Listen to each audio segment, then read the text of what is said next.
દેવાદિદેવ મહાદેવનો પર્વ એટલે મહાશિવરાત્રી વડોદરા સંસ્કારી નગરીમાં પણ મહાશિવરાત્રીની ધામધૂમપૂર્વક ઉજવણી થઈ। સમગ્ર વડોદરા વાસીઓ જે કહી શકાય છે કે શિવમય બન્યા છે।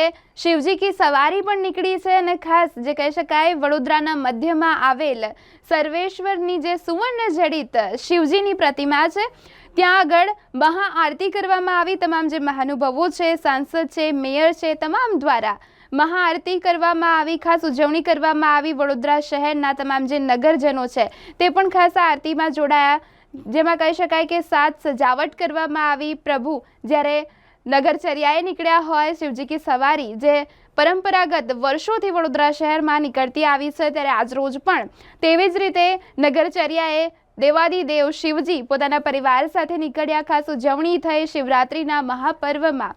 વડોદરાવાસીઓ જે કહી શકાય વડોદરાની તમામ જે જનતા છે તે શિવમય બની ખાસ ઉજવણી થઈ અને આ મહાઆરતી કે જે તળાવ ખાતે, સુરસાગર તળાવ ખાતે સર્વેશ્વર મહાદેવની જે સુવર્ણ જડિત પ્રતિમા છે ત્યાં મહાઆરતી કરવામાં આવી। તમામ મહાનુભાવો ખાસ જોડાયા અને અદ્ભુત નજારો વડોદરાવાસીઓએ જે સાક્ષી બન્યા અને કહી શકાય કે આજે મહાશિવરાત્રિના પર્વની ધામધૂમપૂર્વક વડોદરા શહેરમાં ઉજવણી કરવામાં આવી અને સર્વેશ્વર જે આ પ્રતિમા છે મહાદેવજીની ત્યાં મહાઆરતી કરવામાં આવી અને તમામ જે મહાનુભાવો છે તે પણ ખાસ ઉપસ્થિત રહ્યા અને તેમના હસ્તે મહાઆરતીનો લાહવો તમામ લોકોએ માણ્યો।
Hello, check one. Hello, check. Hello, hello, check.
પૂજ્ય પ્રમુખ સ્વામી મહારાજજીના આશીર્વાદથી શિવ પરિવાર દ્વારા નવનાથથી રક્ષિત વડોદરા નગરીના મધ્યમાં આવેલ સુરસાગર સરોવરમાં હરેશ્વર મહાદેવની પ્રતિમા સમક્ષ આજે 28મા વર્ષે સતત શિવ પરિવાર દ્વારા જે મહાઆરતી સંપન્ન કરવામાં આવી છે તેમાં ઉપસ્થિત